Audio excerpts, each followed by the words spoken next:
The morning mist hung low over Otter Creek, creating an ethereal veil across the Vermont landscape. Peter Sullivan's footsteps crunched softly against the gravel path, his white cane sweeping methodically from side to side as he navigated the familiar trail. The gentle rushing of the creek's waters had become his daily companion, a soothing melody that helped him find peace after leaving behind his fast-paced life as an investigative reporter in New York. At 52, Peter had learned to embrace the darkness that had become his world. His other senses had sharpened remarkably since the accident that took his sight 5 years ago. He could now distinguish the subtle changes in air pressure that signaled an approaching storm, identify different birds by their wing beats, and navigate the small town of Milton Falls with surprising ease. That morning, however, something disrupted his usual routine. A sound, distinct from the regular symphony of nature, caught his attention. Peter stopped, tilting his head slightly to better capture the noise. It was a whimper, weak and desperate, barely audible over the creek's constant flow.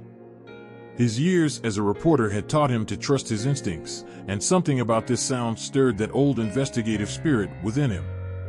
Carefully, he made his way closer to the water's edge, using his cane to test the ground before each step. The whimpering grew louder, more urgent.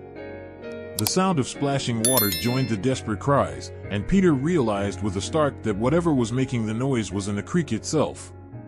Without hesitation, he set his cane aside and waded into the cold water.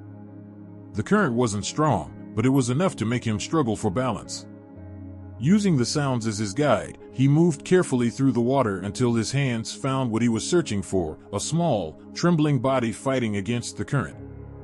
Back on shore, Peter ran his hands over the shivering creature he'd rescued. It was a puppy, probably a German shepherd by the feel of its coat and ear shape. The dog was terribly thin, its ribs prominent under Peter's gentle touch. Around its neck, he found a collar with a small metal tag. His fingers traced the engraved letters, LW. "Well, little one," Peter spoke softly, wrapping the puppy in his jacket, "looks like you've had quite an adventure. Let's get you somewhere warm." He named the puppy Scout, inspired by the brave spirit it showed in surviving whatever ordeal had brought it to the creek. Over the next few days, as Scout regained strength, Peter noticed peculiarities in the dog's behavior. Loud noises would make Scout cower, and unfamiliar footsteps would send him into a state of alert tension.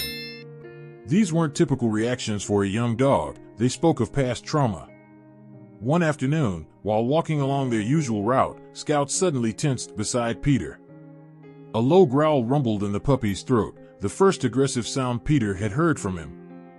Then came the distinct sound of boots crunching on gravel from across the creek, followed by the rustle of branches as someone moved through them. "Hello?" Peter called out, but only silence answered. Scout's growl deepened, and Peter could feel the puppy's body trembling against his leg. Whoever had been watching them was gone, but their presence had left an unsettling weight in the air. That night, as Peter sat in his living room with Scout curled up beside him, his mind wandered back to his reporting days. The mysterious initials on Scout's collar, the dog's unusual behavior, and the unseen observer by the creek, it all pointed to something larger, something hidden. His fingers absently traced the scar tissue around his eyes, a reminder of the last story he'd pursued in New York. He'd promised himself a quiet life in Vermont, away from dangerous investigations and hidden truths. But as Scout whimpered in his sleep, Peter couldn't shake the feeling that he'd stumbled upon something that demanded to be uncovered. Chapter 2, Hidden Traces. If this story interested you, don't forget to subscribe to our channel and give it a like. Tell us which city you're watching from. Let's continue. The veterinary clinic smelled of antiseptic and pet shampoo. Dr. Emily Carter's gentle hands examined Scout while Peter waited, listening intently to every observation she made. The young vet had become known in Milton Falls for her work with rescued animals, and her expertise might help unlock some of the mysteries surrounding Scout's past. "His recovery is remarkable," Dr. Carter noted, her voice carrying a mix of professional assessment and genuine care. "But there's something unusual about his training. He responds to commands I haven't given yet, almost as if he's anticipating them. This level of training is exceptional, especially for a young dog. Peter nodded, processing this new information. Could you tell me more about the other dogs you mentioned? The ones found near Otter Creek? Emily's movements paused briefly. Over the past 3 years, we've had 7 cases of dogs found in similar circumstances, all near the creek, all showing signs of professional training, and all seemingly abandoned despite their valuable skills. Some had similar tags too, though with different initials. As they talked, Scout suddenly became alert, his body tensing against Peter's leg. The clinic's door chimed as someone entered, and Peter heard heavy boots on the linoleum floor, the same distinctive sound he'd heard by the creek. The footsteps stopped abruptly. "Can I help you?" Emily called out, but the door chimed again as the visitor hastily retreated. That evening, Peter sat in his study, running his fingers over the small metal tag from Scout's collar. The initials LW had to mean something. His fingertips moved to his laptop's braille display as he began searching through local records he'd requested from the town library.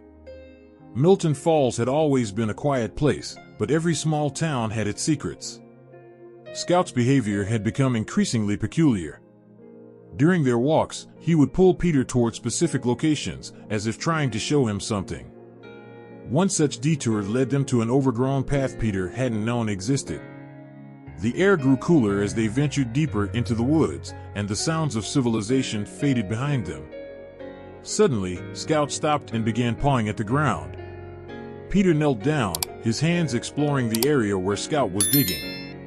His fingers brushed against something smooth and cold, a metal box, small enough to fit in his palm. Inside, he found what felt like a medallion on a chain. As he examined it, a voice called out from behind him, causing Scout to growl protectively. "Mr. Sullivan?" The voice belonged to an elderly woman, her footsteps careful on the leaf-strewn ground. "I'm Margaret Wheeler. I've been watching you and that dog for several days now. There's something you need to know." The way she said it sent a chill down Peter's spine. Her voice carried the weight of long-held secrets, and Peter could hear years of hesitation in her words. Scout, surprisingly, had stopped growling and moved toward the woman with a soft whine of recognition. "That medallion you're holding," Margaret continued, her voice trembling slightly, "it belonged to my sister, Laura. And that dog. He's connected to a story that began 40 years ago, a story many people in Milton Falls would prefer to keep buried." Peter stood slowly, the medallion cold in his palm. "Laura Walters," he ventured, remembering the initials on Scout's collar. Margaret's sharp intake of breath confirmed his suspicion.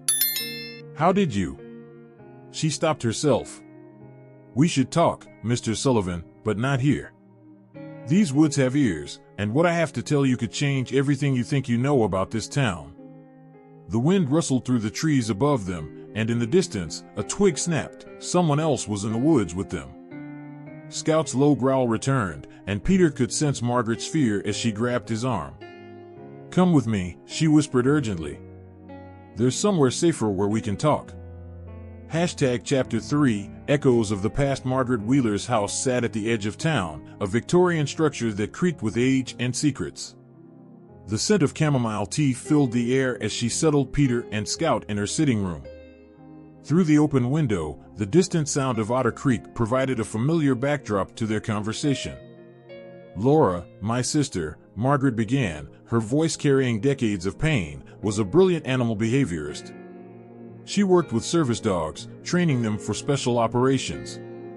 But her methods were unique.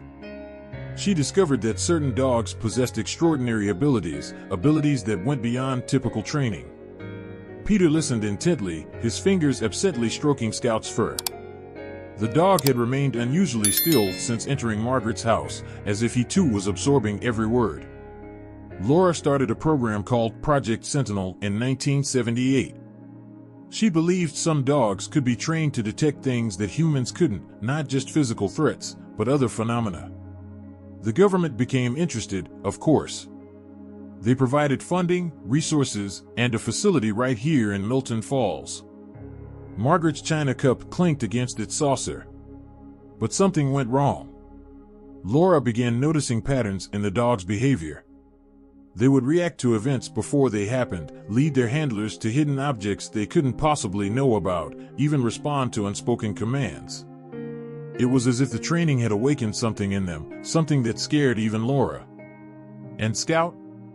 Peter prompted gently. "Is he one of these dogs?" "No," Margaret replied, her voice dropping to barely a whisper. "Scout is something far more significant. He's the last of a special bloodline that Laura spent years developing. His mother was Liberty, Laura's most successful subject. The LW on his collar, those aren't just Laura's initials. They stand for Liberty's watch." Peter leaned forward, his reporter's instincts firing. "What happened to Laura?" The floorboards creaked as Margaret stood and walked to what sounded like a cabinet. "She disappeared in 1985, along with all her research. The official story was that she had a mental breakdown and left town. But she knew something was coming. She left this with me, saying I would know when to share it." Peter heard the rustle of paper as Margaret placed something in his hands. It felt like a leather-bound journal, its pages worn with age. "Laura's research didn't end with her disappearance," Margaret continued. "Someone has been continuing her work in secret. The dogs found in the creek? They're not accidents. They're messages, warnings. Someone is trying to stop what's happening in Milton Falls, and someone else is desperately trying to keep it hidden." As if on cue, Scout suddenly raised his head, ears alert. A car engine rumbled to life outside, and Margaret gasped. "They're watching the house. They must have followed you here." "Who are they?" Peter asked, clutching the journal. "The same people who want to protect the project at any cost. Mr. Sullivan, what I'm about to tell you will sound impossible, but it's vital you understand. Laura discovered that these dogs, especially Liberty's bloodline, could sense disturbances in the natural world. Not just physical changes, but ruptures in what she called the fabric of reality. Scout isn't just a trained dog, he's a guardian, bred and born to protect something hidden in Milton Falls, something that could change everything we think we know about our world." Thunder rolled in the distance, and Scout pressed closer to Peter's leg. Margaret's voice became urgent. "Take the journal. Laura encrypted her most important findings, but I believe you, with your investigative background and your connection to Scout, might be able to uncover what she was trying to protect. But be careful. The people watching you? They've been guarding this secret for 40 years, and they won't stop now." Peter felt Scout tense beside him, followed by the distinct sound of footsteps on Margaret's front porch. "Someone's coming," he whispered, but Margaret was already moving, guiding him toward what felt like a back door. "There's a path through the garden that leads to the old railroad tracks," she instructed hurriedly. "Scout knows the way. Go now, and don't trust anyone in Milton Falls, not until you understand what's in that journal. And Mr. Sullivan?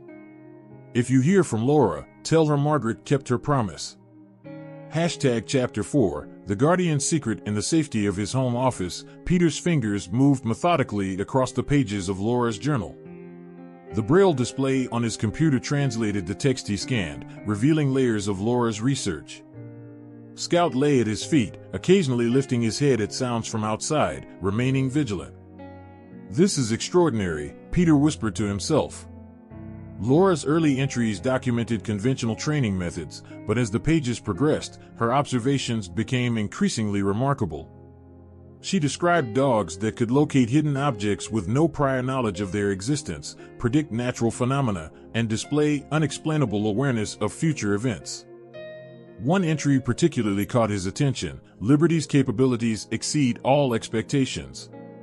Today, she led us to a location in the woods where we discovered native artifacts that archaeologists later confirmed were over 3,000 years old.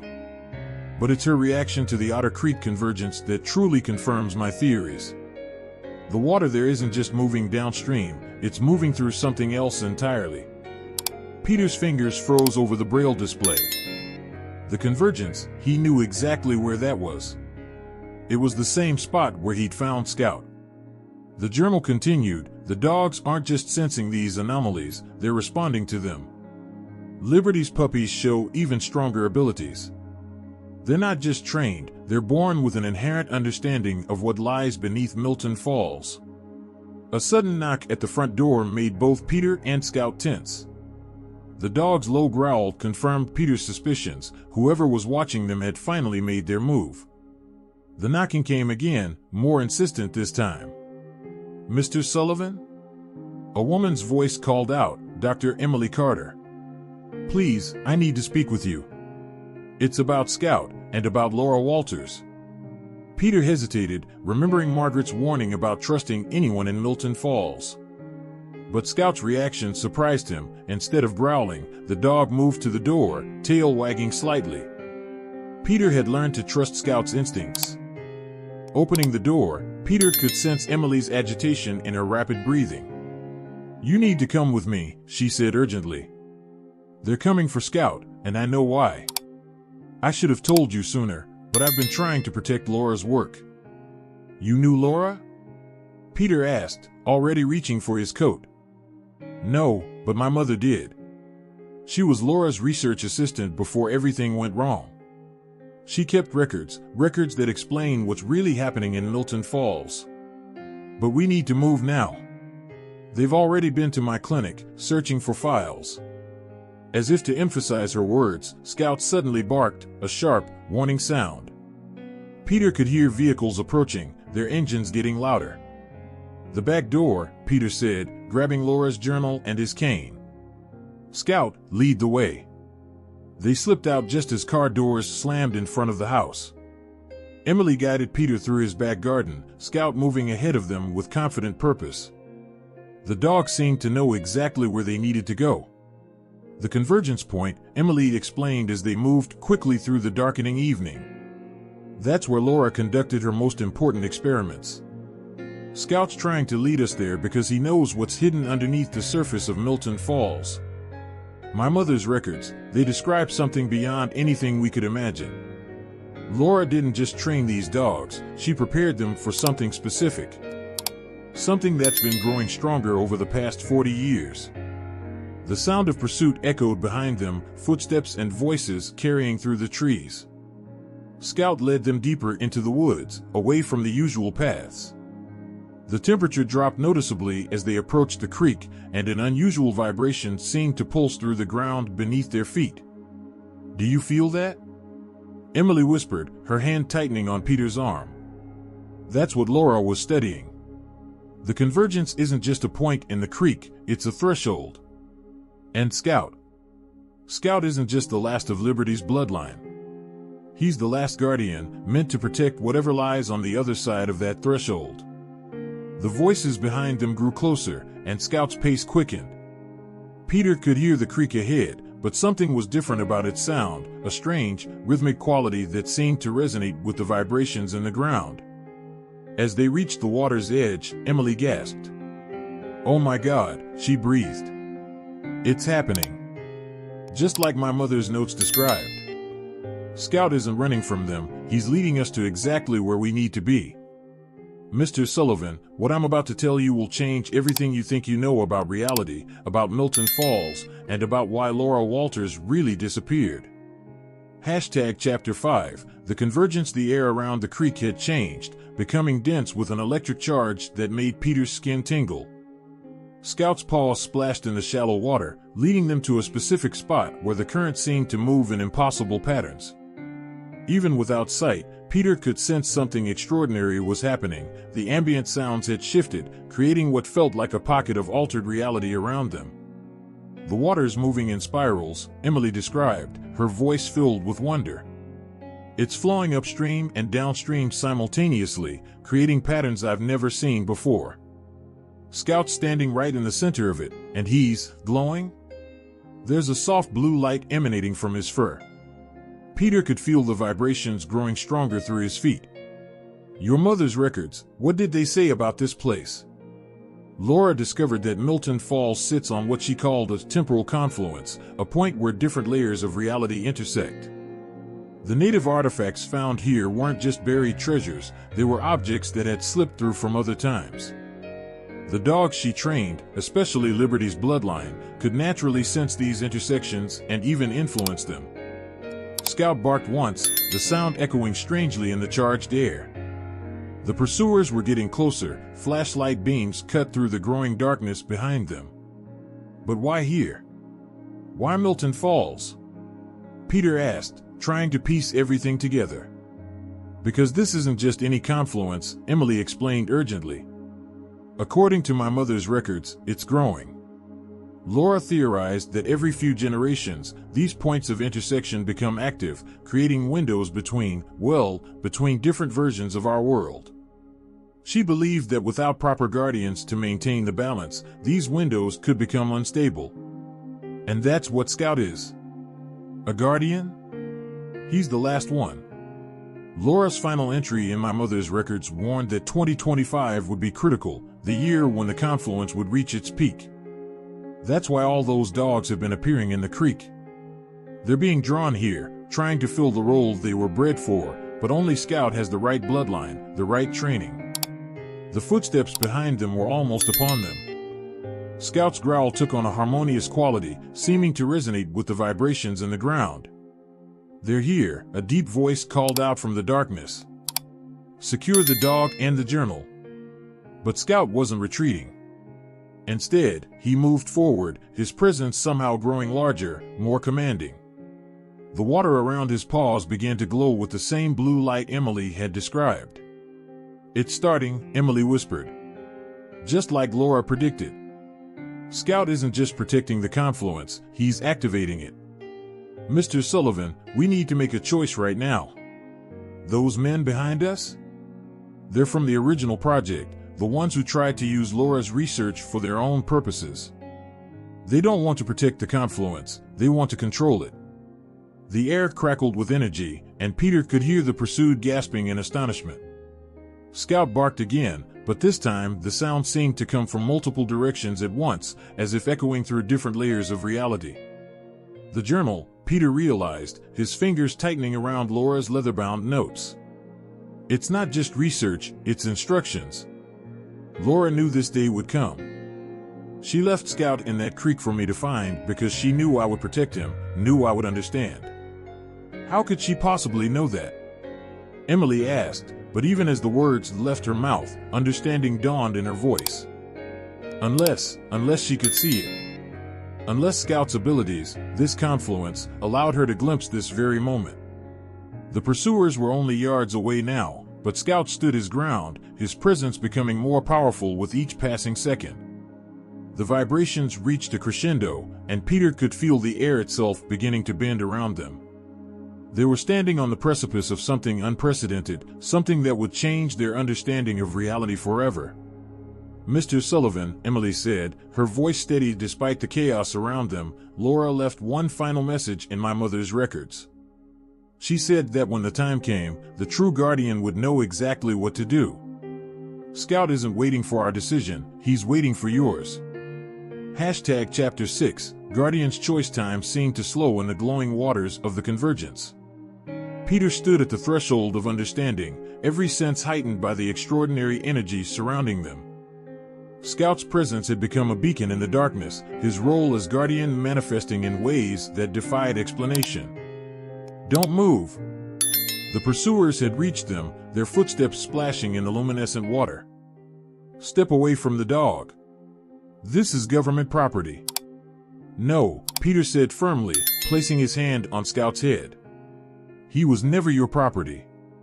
Laura knew that, it's why she protected him, why she made sure he would find me. As if responding to his touch, Scout's energy pulsed stronger. The blue light intensified, and Emily gasped as the water around them began to shift in impossible ways. Peter could feel it too, reality itself seemed to be thinning, becoming permeable. The temporal window is opening, Emily explained, her scientific mind struggling to process what she was witnessing. Scout's not just activating the confluence, he's stabilizing it. This is what Laura was preparing for all along. Through the chaos, Peter's fingers found a new page in Laura's journal, one that seemed to have appeared from nowhere. The braille was fresh, impossibly new. Peter, if you're reading this, then everything has aligned as I saw it would. Scout has led you to this moment because you understand something fundamental, that true sight goes beyond what eyes can see. The confluence isn't just a window between realities, it's a bridge between what is and what could be. Scout chose you because you see with your heart, just as he does. The pursuers raised their weapons, but Scout's growl now carried the weight of generations of guardians. The water swirled faster, creating a barrier between them and the government agents. "This is bigger than your classified projects," Peter called out to them. Laura wasn't trying to create supernatural dogs for military applications. She was preparing guardians for this exact moment, when the fabric between realities would grow thin enough to tear. Scout isn't a weapon, he's a protector. The air crackled with energy as Scout began to move, each step precise and purposeful. The water followed his movement, creating patterns that Emily described as living fractals of light. The pursuing agents found themselves unable to advance, held back by forces they couldn't comprehend. "Look!" Emily exclaimed. "The water, it's forming images. I can see other places, other times. It's like watching multiple versions of Milton Falls existing simultaneously." Peter might not have been able to see the images, but he could feel them, echoes of possibility rippling through the convergence point. And through it all, Scout remained steady, his presence anchoring the chaos into harmony. Then, through the supernatural display, a new voice emerged, one that made Scout's tail wag with recognition. "You've done wonderfully, Peter," Laura Walters said, stepping through what Emily would later describe as a curtain of liquid light. "And you too, Scout. You've both proven to be exactly the guardians this place needs." Peter turned toward her voice, understanding flooding through him. "You didn't disappear," he said. "You've been watching, waiting for this moment." From the other side of the confluence, Laura confirmed. "I had to ensure the project would never be weaponized, that Scout would find his way to someone who could truly understand his purpose. Someone who could see the truth without being blinded by the power it represented." The pursuing agents lowered their weapons, finally comprehending the magnitude of what they were witnessing. This was never about military applications or supernatural abilities. It was about maintaining the delicate balance between realities, protecting the natural order of things. "The confluence will always need its guardians," Laura explained. "But now it has something even better. It has people who understand its true purpose. Scout knew you would protect this place, Peter, not because of what you could see, but because of what you could understand." The blue light began to fade, the water returning to its natural flow, but something had fundamentally changed in Milton Falls. The government agents retreated, their classified project rendered meaningless in the face of a much greater truth. The convergence point would remain, protected not by secrets and security clearances, but by those who understood its true significance. Months later, Peter still walked the banks of Otter Creek each morning, Scout by his side. The dog remained his faithful companion, but now they shared a deeper purpose. Together, they watched over the place where realities met, where the extraordinary became possible, and where the true meaning of guardianship had been revealed. Those who visited Milton Falls often remarked on the unusual peace they felt near the creek, never quite understanding why. But Peter knew. It was the peace that came from knowing that some mysteries were meant to be protected rather than exploited, and that the truest form of sight came from the heart. Dear listeners, we hope you've been captivated by the extraordinary tale of Peter and Scout, a story that reminds us that the most profound mysteries are often hidden in plain sight. For more unique stories that explore the boundaries between the ordinary and the extraordinary, subscribe to our channel and leave a like on this video. Share your thoughts in the comments below. We'd love to know, what would you do if you discovered a gateway between realities in your hometown? Join our community of storytellers and dream weavers, where every day brings a new adventure. Don't forget to turn on notifications to catch our next tale of wonder and discovery. Until then, keep your eyes and your heart open to the magic that surrounds us all.